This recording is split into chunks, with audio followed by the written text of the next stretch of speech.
Olá, pessoal, bem-vindos ao Despertos. Você está entrando em um programa onde o normal é ser desperto. Estou aqui com Maria C. Pereira, autora da série de livro do Sol Negro e também professora do Método de Integração. E hoje nós vamos abordar O Último Jedi, de 2017. Tudo bem, Maria? Como vai você?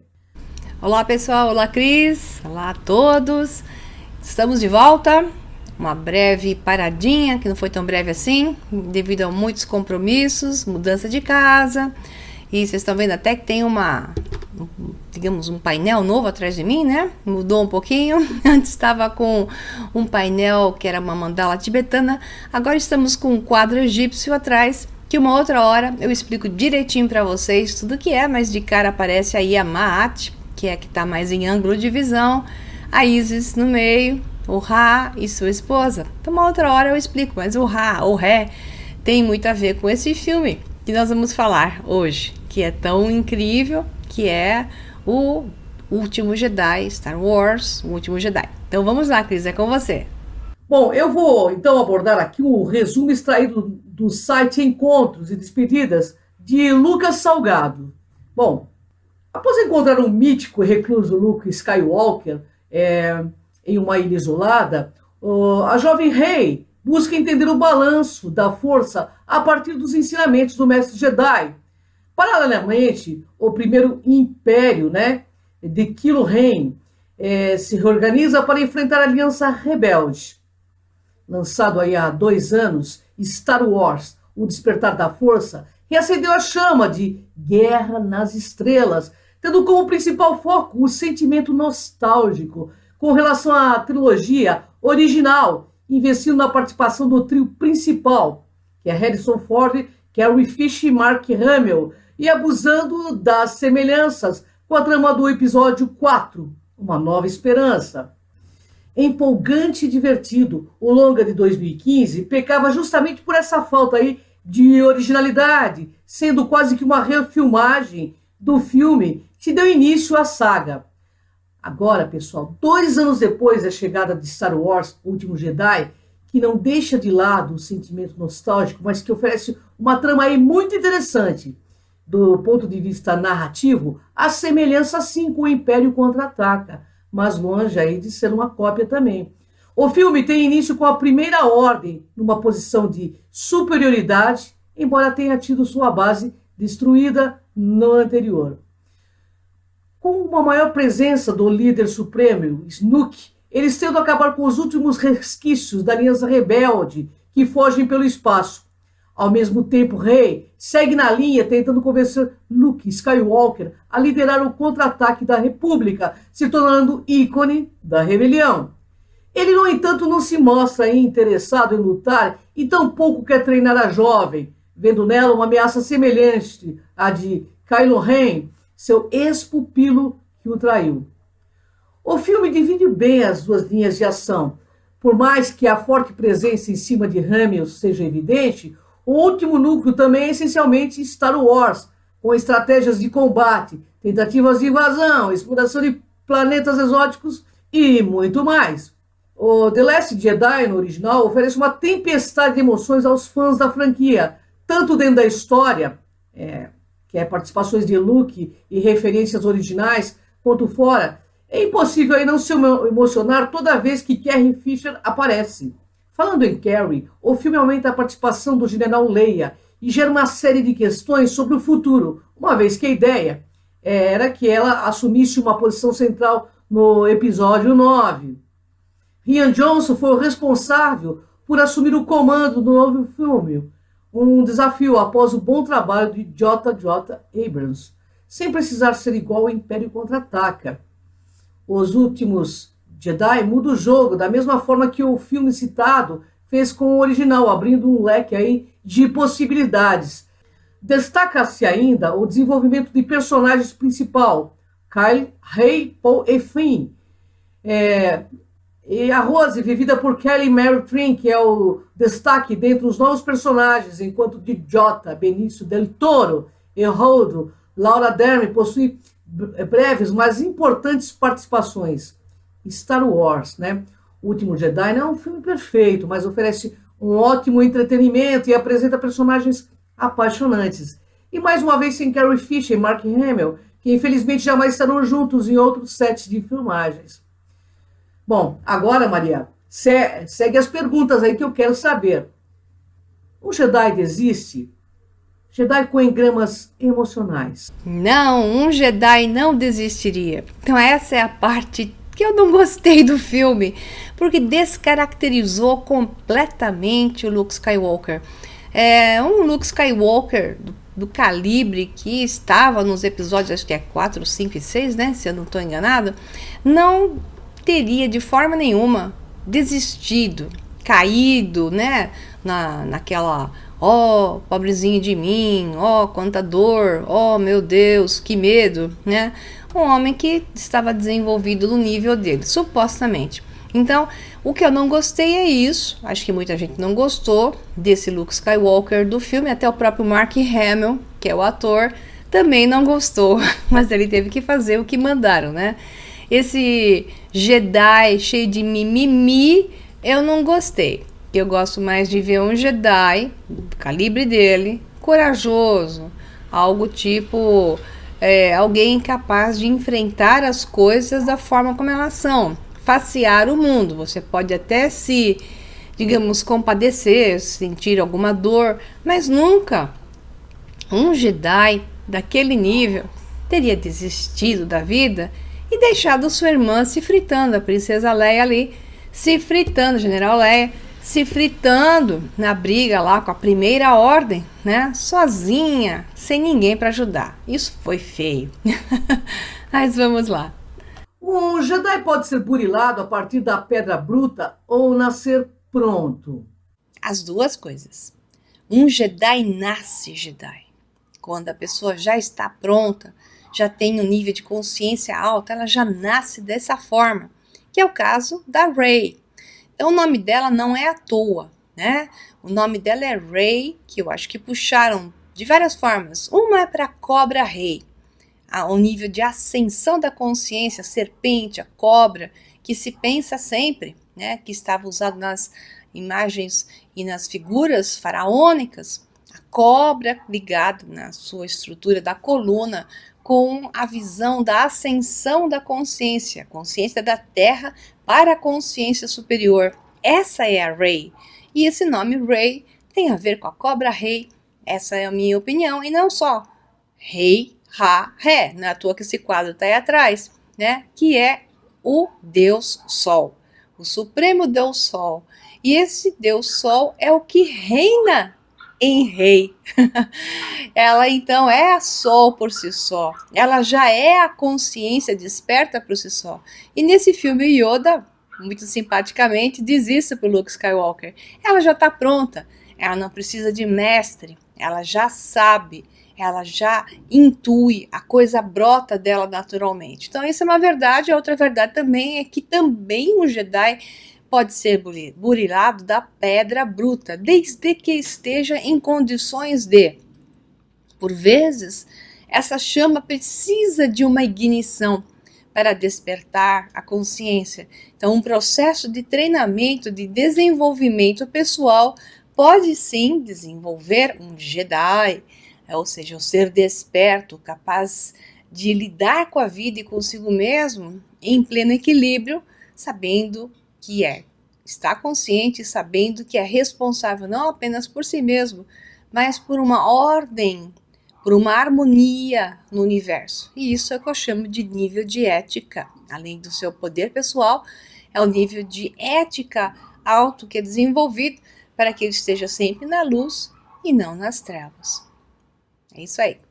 A visão original de George Lucas dava a entender a herança da força através do sangreal, uma linhagem sanguínea, e ainda isso cai por terra. Haria alguma semelhança aí com a história real? Excelente pergunta, Cris. Então, assim, a visão original era aquela questão da herança sanguínea. Sim, era uma espécie de fagulha especial, de um poder divino que era levado através da família. Os Skywalker dizia que a força era forte dos Skywalker, não negava que tinha outros também. mas a força era forte na linhagem dos Skywalker, né? Só que neste filme eles fizeram uma correção de rota aí, dizendo que a força deixava a Rey aquela dúvida se era a filha de Luke Skywalker, se era a filha de Leia e Han Solo, se era a filha de algum ramo da família Skywalker. Isso tudo vai por terra, ela era a filha de ninguém e ela desenvolveu isso por si mesma. E isso é uma visão mais correta, porque dentro da, digamos, da humanidade como está hoje, não existe mais diferença. Existiu num passado da humanidade onde essa fagulha foi colocada em certas linhagens quando o homem foi criado. Eu vou contar isso melhor na Verdadeira História da Humanidade, que é um curso que eu vou preparar nesse começo de 2018, talvez para ser liberado lá para março, talvez abril de 2018. Então, é um curso que vai me dar bastante trabalho. Espero que lá para março a gente já comece as chamadas e eu vou explicar isso melhor. Então, essa mesma história mítica ou real foi utilizada em Star Wars e é utilizada num processo de manipulação dentro da história da humanidade. Então, esse sangreal, que é o sangue real, foi utilizado por reis, dizendo que eram de uma linhagem divina, desde a China antiga até os que manipulam a história da humanidade hoje, que se mantém ainda casando entre famílias e mantendo um certo poder entre famílias que são o que eu chamo de donos do mundo, né, que se dizem descendentes daqueles que originaram a humanidade. Então, isso é uma longa história, mas é isso que quer dizer, tá? Então, uma semelhança com a história real mas eu só vou contar isso mais pra frente para vocês, para não ficarem com a cabeça confusa. Mas o importante é que saber que isso hoje não tem mais nada a ver e qualquer um de nós tem a chama, a fagulha pronta para virar uma chama e acender a sua consciência. Vamos lá, Cris. Kylo Ren, Ben Solo, Han Solo, tem algo esotérico e mítico escondido nesses nomes? Então, uma análise bem simples assim é Ren, Ren, Ra, Ré. Então, novamente, a ideia do demiurgo. Então, o deus solar que se põe à escuridão. Então, ao caminho da escuridão que pode ascender ou o caminho do início da ascensão que pode descender. Então, o Kylo Ren tem o sol dentro dele, tem o Ra-Ré dentro dele, mas ele tende a ser o demiurgo, o opositor do sol, que é, então, a Rey, né, que ela é a cobra rei. Ela já ascendeu, com ela não tem mais volta, embora as polaridades estejam presentes nos dois, a consciência dela já tomou uma decisão para o lado do sol, enquanto que a consciência dele ficou na dúvida até que tomou uma decisão completa para o lado do sol negro, para o lado da dupla mistura entre sol e trevas, e ele se tornou então um ser mais da escuridão, dentro do lado inconsciente que toma conta da consciência, digamos assim. E o Han Solo é uma coisa interessante, Solo sozinho, e Han tem a ver também com o som, Ré, né? Não pode se negar esse som, mas Han em si é o nome da dinastia chinesa, de mais ou menos 200 a.C., e que deu origem à maior parte da população da China hoje. Interessante, eles devem ter tirado alguma coisa de correlação com os chineses, e aí a gente leva a história da humanidade, da origem do homem, do Homo sapiens, novamente ligada a um passado ligado à China também. E isso eu vou contar para vocês nesse curso novo, A Verdadeira História da Humanidade. Então, esse Han pode ter sido ao acaso, simplesmente porque soava bem, ou então eles trouxeram essa ideia da dinastia chinesa de Han, ou então eles trouxeram a ideia do som novamente, porque Ren, Rei, Han está sempre presente, levando a ideia dos deuses solares egípcios, só para levar algum mítico filosófico por trás, né? Pode ser que tenha mais coisas, com certeza. É com você, Cris. Dualidade, a escolha entre o bem e o mal. Isto está determinado ao nascer? Existe a escolha? Sempre tem as duas coisas juntas. Sempre tem o tema. Quando você nasce, tem um tema. Tem aquela coisa da teia tecida pelas irmãs Nornes, ou que teciam a teia do destino, irmãos Parcas, dependendo são nórdicos ou mais gregos, né? Tem até um termo romano também para elas. Elas tinham vários nomes. São as 3 irmãs que tecem o tecido do tempo e espaço aonde vai correr a sua história. Então, elas determinavam a história, no caso para os nórdicos, a visão nórdica das irmãs Nornes, era a visão de que elas teciam o destino até do próprio Odin e do Thor. Então elas tinham poder até sobre os deuses, porque esses deuses são deuses encarnados, são deuses demiurgos, são deuses manifestados aqui, abaixo do pleroma, abaixo do nível da consciência total. Eles já tinham então um próprio destino, algo a cumprir, algo a realizar. Portanto, estavam nas mãos das teias do destino, nas mãos das irmãs Nornes. Então, quando alguém encaderna, como eu costumo dizer nessa realidade, tem o seu destino mais ou menos ditado, só que você tem um grau de liberdade sobre limites e regras. Esse seu tema, você vai ter que vir a cumprir. Esse seu tema é o seu objetivo. Esse seu tema é o objetivo do seu eu superior, que joga esse tema para si mesmo, experienciar sobre um determinado ângulo. Daí a sua persona tem um determinado ângulo, mas você tem liberdade sobre limites e regras que é dentro desse jogo. Então, obviamente, a dualidade está dentro disso, porque sem ela não existe o jogo. Não existe jogo sem adversários, né? Sem a tua turma versus a turma dos outros. Por isso que é fundamental que isso exista, isso está pré-determinado, mas é dado a você a decisão de que lado do jogo você vai jogar.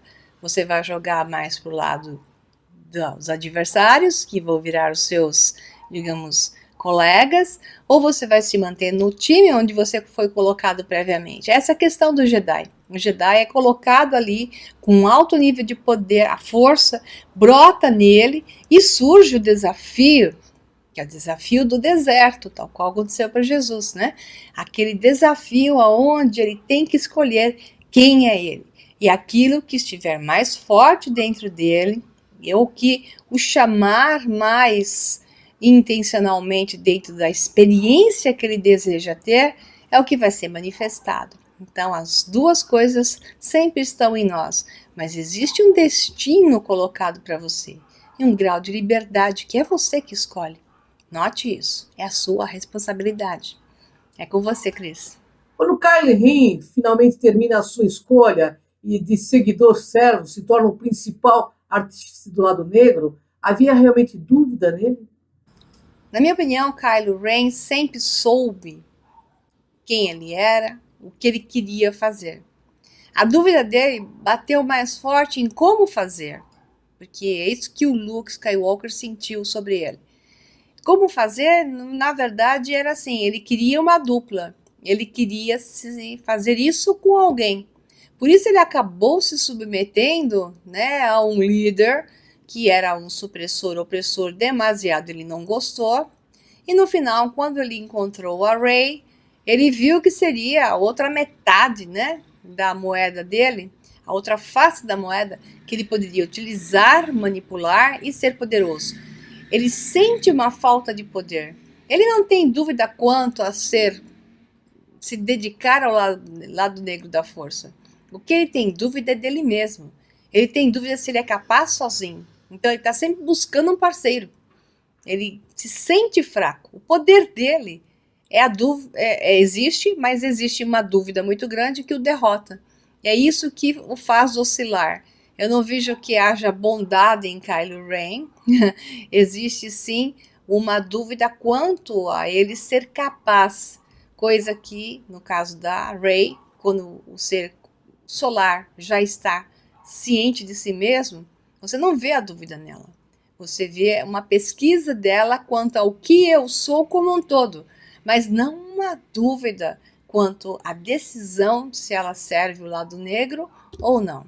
É muito interessante ver o ser que já está desperto e o ser que está experienciando a realidade na fisicalidade e a consciência da polaridade, e isso o atrai ainda, o jogo da negatividade o atrai. Por isso que Kylo Ren é muito inferior a Rey, que Rey já despertou, Kylo Ren não. Se eles não estragarem isso nos próximos episódios, se mantiverem esse padrão, será um desenvolvimento psicológico muito grande entre os personagens, mostrando exatamente esse caminho. Mas se seguir um pouco mais o padrão deste novo filme, eu acho que eles podem estragar isso, porque eles estão simplesmente querendo vender mais cenas engraçadas e quebrar padrões rígidos de algo que já pode ser esperado e te dar certas surpresas, mesmo ao preço de descaracterizar personagens e descaracterizar aquilo que provavelmente aconteceria no desenvolvimento de um ser dessa forma. Vamos ver o que vai acontecer no próximo episódio.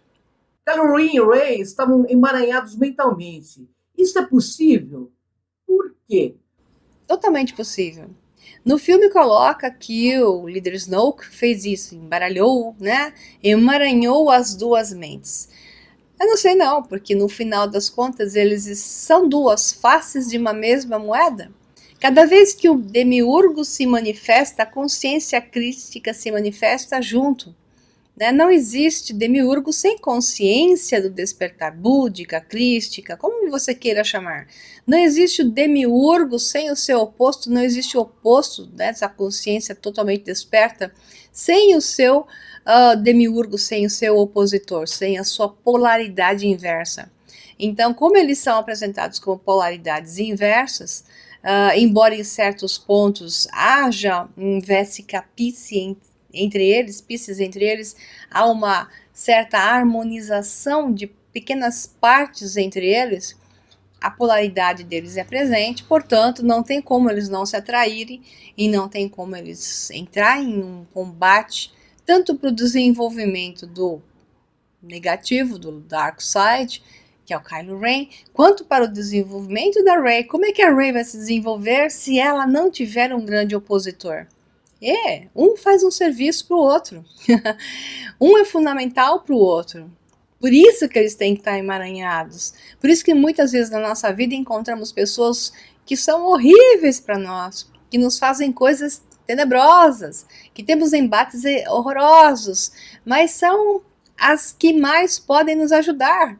E essas pessoas muitas vezes são aquilo que se chamam de almas gêmeas, como eu já falei em um webinário sobre almas gêmeas, que vem até da mesma alma superior, que se fraciona em polaridades e vem para te ajudar nesse processo. É como um sacrifício daquele que se inverte da luz para as trevas, para ajudar aquele que verdadeiramente está manifesto na luz para se desenvolver ainda mais, para ancorar maiores níveis de frequência. É mais ou menos a ideia de Lúcifer, né? Que se sacrificou, inserindo-se na realidade da fisicalidade, como se fosse a polaridade negativa, mas carregando o maior nível de luz, invertendo essa luz para a polaridade física, porque através desse sacrifício é possível criar esse jogo que nós estamos falando. Portanto, o sacrifício é daquele que carrega grande luz. Por isso, Ren, Re, Kylo Ren, Re, Ra, que se sacrifica e se inverte para que Rey, Cobra Rei, acenda na sua consciência total e seja aquilo que ela está fadada a ser. Bonito isso. Vamos lá, Cris, é com você. Maria, na saga existe um herói literalmente rebelde, Dameron, interpretado por Oscar Isaac. Por que ele é mal visto, ou pelo menos parcialmente mal visto e até contido? Embora no jogo ou nos jogos, sempre alguém se destaca e acaba estando na posição certa para fazer o gol. Esse tipo de pessoa tem que ter digamos, um índice maior de vontade, entusiasmo e saber que é possível, né? Então esse atacante, centroavante, sei lá, que sai correndo com a bola, passa por todo mundo e faz o gol sozinho, sem jogar a bola para os outros ficam lá, joga a bola para mim, joga a bola para mim, ele não joga, ele insiste. E pode ser que ele realmente ganhe o jogo dessa forma, ou pode ser que ele deixe de fazer o jogo ser ganho, porque o colega dele estava lá, bem na ponta do gol, e ele quis ir sozinho e não passou a bola. Se tivesse passado a bola e ele não tivesse errado, o outro teria feito o gol e teriam ganhado o jogo. Então essa questão do o que eu devo fazer quando eu sinto o ímpeto, a possibilidade, vejo o amplo jogo na minha frente, devo ir sozinho ou devo ir com o grupo? Então, existe esse dilema no filme. O Paul Dameron é fantástico, diria que tem uma equivalência um pouco com o Luke Skywalker. Ele tem a força dentro dele pelas coisas que ele faz, não no filme oficialmente, mas se vê que ele tem uma força incrível, ele consegue fazer coisas que só o Luke fazia, a capacidade dele pilotando naves, ele consegue aprontar de uma maneira tão incrível. Então esse rapaz tem a força, maneira de dizer, só que ele não consegue jogar o jogo com os outros, ele não consegue entrar na turma. Leia Skywalker, ela é quem ela é porque ela sabe, e é um general tão importante, além de princesa que ela foi no passado, não sei se continua mais com isso, agora não chamam mais ela de general. Ela é o que ela é devido ao fato de saber fazer a turma jogar o jogo com ela. Os rebeldes ganham porque ela junta todos e unidos se tornam mais fortes. Ela faz aquilo que eu chamo de sinergia quântica. Então o que acontece com o Paul é que aquele que joga sozinho não está entendendo o poder do todo. Embora às vezes, sozinho, dê certo e realmente o jogo possa ser ganho, se juntando ao todo com esse poder pessoal tão grande, esse entusiasmo tão grande, essa capacidade tão grande que ele tem, se juntando ao todo, fazendo uma harmonização com esse todo, entendendo esse todo e sabendo que às vezes você tem que segurar o seu ímpeto para que o todo seja maior, é sempre o certo. E é o que o filme mostra, é o que a própria Leia mostra para ele. Então isso é bonito. Na vida as pessoas não olham para o outro, na vida as pessoas, até em empresas, não fazem times. É difícil conseguir um time. Mesmo um bom líder tem dificuldades de colocar todo mundo no time, porque as pessoas olham para elas, querem aparecer sozinhas, querem jogar o jogo sozinhas, querem uma posição sozinhas, não sabem se enturmar e não entendem que o poder do todo é maior do que o poder de um só. E isso só acontece quando o ser está realmente mais desperto. O nível do despertar leva a você respeitar e considerar o todo e olhar para o grupo com uma força muito maior. Essa é uma diferença entre o ego, que te dá um impulso, não quer dizer que o Paul Dameron está errado, etc. Quer dizer que ele tem um poder que, se ele souber articular, vai dar mais certo. Então, a força é maior quando está em conjunto. É isso que ele precisa aprender. E nós, junto com ele. Com você, Cris. Maria, já que eu falei que tem coisa lá no filme que me lembrava a Terra, no filme existe um grupo de superelite que vende armas tanto para os rebeldes como para o outro lado escuro, a intitulada Primeira Ordem. Aliás, interessante esse nome também, né, Maria? A Primeira Ordem tem tudo a ver com uma nova ordem mundial. Então, aí eles jogam bem a história dos casares, né? Que eu vou contar para vocês isso na verdadeira história da humanidade, desse curso que eu vou preparar a partir do comecinho do ano. E aquelas famílias, os donos do mundo, né? Os banqueiros, que não têm pátria. Eles não têm pátria. Eles podem ter nascido em um país, mas eles não têm pátria no seu coração. Eles são capazes de destruir o seu próprio país. Supostamente aqueles que chamam de próprio povo utilizam bandeiras, articulam bandeiras religiosas, bandeiras regionais, bandeiras de mentiras e falácias, para utilizar sempre o jogo, que é fazendo uma informação, contra-informação e desinformação, criando sempre articulações como um terceiro. Quando dois brigam, procure um terceiro. Isso está presente desde o surgimento da história da humanidade verdadeira e não aquela que te conta nos livros de histórias. Quando dois brigam, procure um terceiro. E nessa história atual, sempre estão esses terceiros que não têm pátria, que não se importam em matar de um lado ou do outro, que vendem para um, vendem para o outro, manipulam a um, manipulam a outro, fazem com que dois briguem e ficam por trás vendendo armas para os dois, remédios para os dois e por aí vai. Então, é uma realidade tão grande que 99% das pessoas que assistiram esse filme, pelo menos com as quais eu conversei, ninguém se deu conta que foi colocado ali uma grande verdade. É com você, Cris. Porque Kylo Ren tinha que matar Han Solo. Essa parte é do filme anterior, O Despertar da Força. Essa parte foi triste, né? Não teve quem não desse. Foi ruim. De fato. Tem essa. Matar o Han Solo, pra mim, é quase pulei da cadeira. No pescoço do Kylo Ren, com certeza.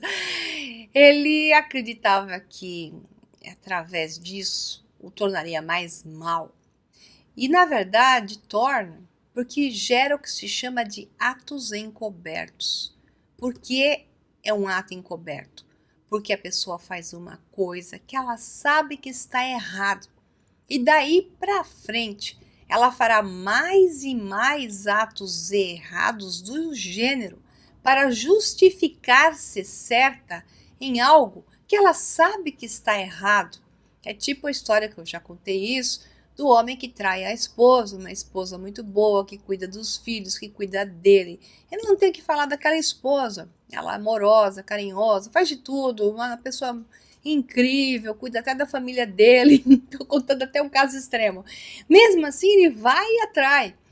Quando ele chega em casa, ele tem que justificar o ato dele, o ato encoberto. O que ele faz? Ele chega em casa achando um problema onde não tem.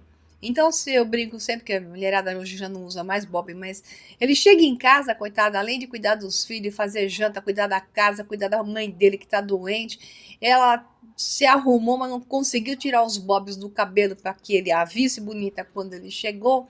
Ele chega em casa, ela tava de bob, ele olha para ela e vê aquilo como um horror.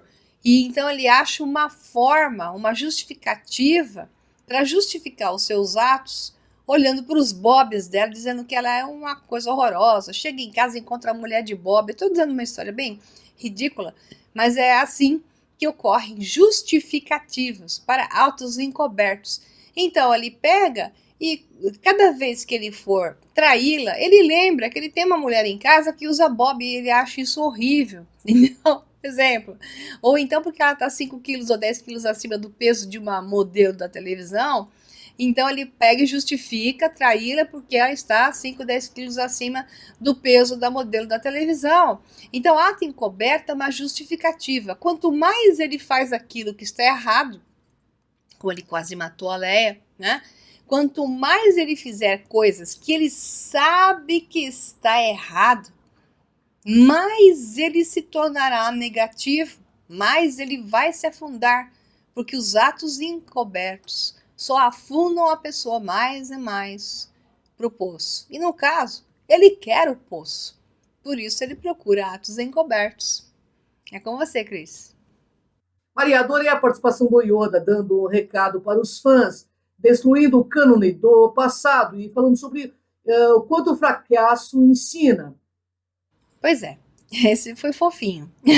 Meio ridículo sob certo aspecto, porque de novo eles colocaram Luke Skywalker meio ridículo, meio piradinho da cabeça, meio perdidão. Não combina com o Luke Skywalker. Ficou engraçado, mas não combina. Não gostei, de novo, né? Mas a participação do Yoda com o Luke ficou engraçado, então deu pra rir e tal. Essa história de que você não precisa se prender a padrões pré-concebidos. Você precisa sim da informação. O conhecimento é fundamental, mas chega a certos momentos em que aquele conhecimento que vem de um passado não mais serve, porque são novas realidades, é uma nova época, novas pessoas, um novo mundo. Então esse padrão do antigo, os Jedi da forma como eles eram, não mais funcionariam. Era necessário novos Jedi. E essa esperança fica na Rey, porque ela já nasceu pronta, ela já nasceu com a consciência, ela já nasceu com a capacidade. Então aquele padrão dos Jedi antigos já não mais seria adequado para este novo mundo, para estes novos Jedi potenciais que poderiam ser novamente criados e desenvolvidos. Então a graça é essa. Às vezes, tudo aquilo que se aprendeu deve ser jogado fora. E o que fica é uma consciência. E é essa consciência que agora trará uma nova época, um novo mundo e a nova capacidade para novas pessoas. É isso que ele quis dizer. Maria, como bem resume a Rose, no momento que ela salva o Finn, não vamos ganhar atacando quem odiamos, mas sim salvando quem amamos. Essa Rose é uma fofinha, muito linda. Ela realmente encantou, um personagem lindo no filme. Chato no começo, mas depois ficou engraçado e no final ela é lindinha. Então, é poética essa coisa, né? Não vamos ganhar atacando quem odiamos, mas sim salvando quem amamos. São duas coisas para ser discutidas aqui. Sim, temos que salvar quem amamos. Não exatamente atacar quem odiamos, mas não podemos deixar aquilo que se considera o maior dano para o maior número de pessoas em benefício de alguns continuar fazendo o que eles estão fazendo. Porque a definição entre bem e mal eu já dei várias vezes e continuo dizendo. Qual é o bem e qual é o mal? No mundo de polaridades, onde o bem e o mal tem um ponto onde se encontram e fica difícil definir o que é o bem e o que é o mal.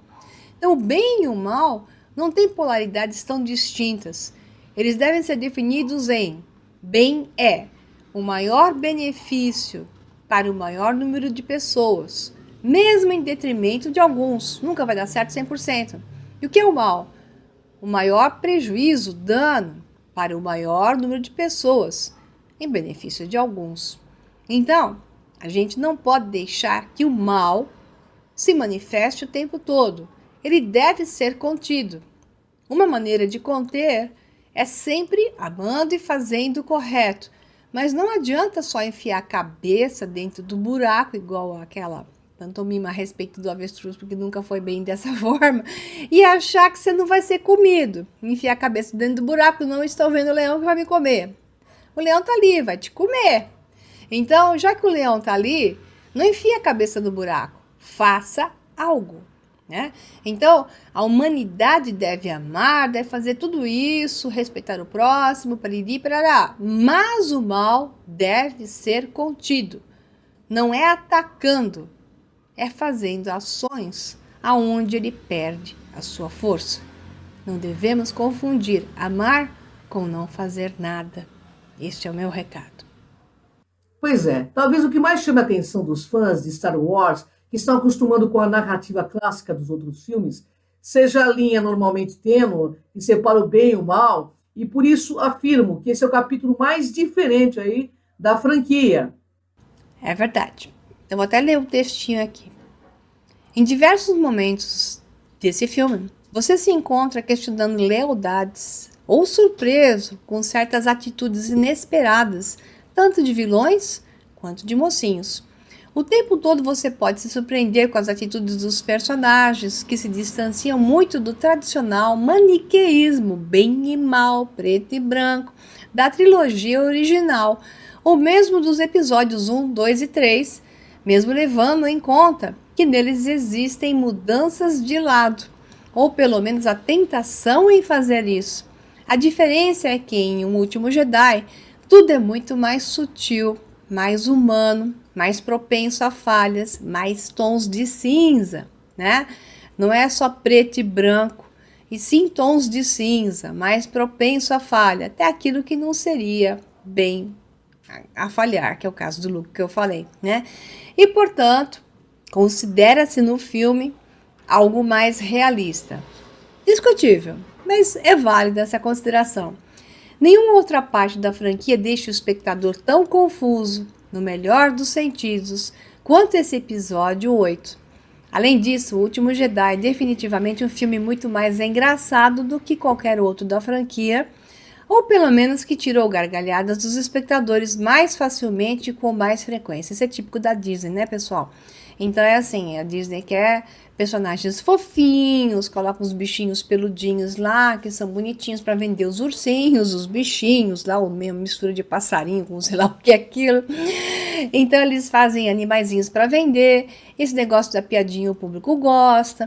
Então descaracterizou-se um pouco Star Wars, mesmo que tenha tido, na verdade, grandes partes divertidas. Han Solo e Chewbacca não pode deixar de achar que foi muito engraçado, né? Teve várias partes engraçadas, até com aqueles bichinhos lá, que é do Império Contra-Ataque, são os Ewoks, que é aqueles ursinhos peludinhos, né? E em Um Retorno de Jedi, um pouco dessa intenção original da franquia. Ela retorna, que é para divertir, mesmo que descaracterize personagens. Mas, no final do balanço da força, nós podemos ver que o filme é interessantíssimo, vale a pena ver e tem muitos questionamentos, principalmente para mim ficou claro que nós não podemos deixar de ser um pouco Leia Skywalker e nos colocarmos na procura dos semelhantes para fazermos uma força de resistência sem atacar, mas sim impedindo que aquilo que é a polaridade negativa se manifeste à vontade. Então, aqueles que são semelhantes e vibram na mesma razão têm que se unir e fazer algo a respeito, tá? Então, vamos nos unir e fazer algo a respeito. Além de amar, temos que fazer. Nós temos que ser e fazer para ver uma nova realidade. Então, um abração para vocês, pessoal. E eu espero que agora, eu não sei se vai dar tempo antes do ano novo, mais um programa. Farei o possível, mas logo no comecinho do ano novo, nós vamos ter mais um programa Despertos. Eu vou falar sobre a viagem do Egito, aqui com a Cris de Pascal, tá bom?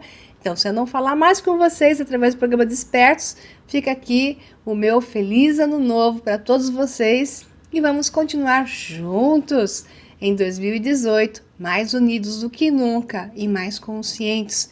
Além disso, vamos fazer algo a respeito. Abração para vocês e até mais. Tchau, tchau. Bem, pessoal, uma honra estar esse ano todo com vocês, com Maria Cepereda, né? Que divide todo esse conhecimento amorosamente conosco. Gratidão a vocês. Feliz ano novo, Maria! Que venha 2018 com todas as bênçãos de Júpiter. Até o próximo Despertar.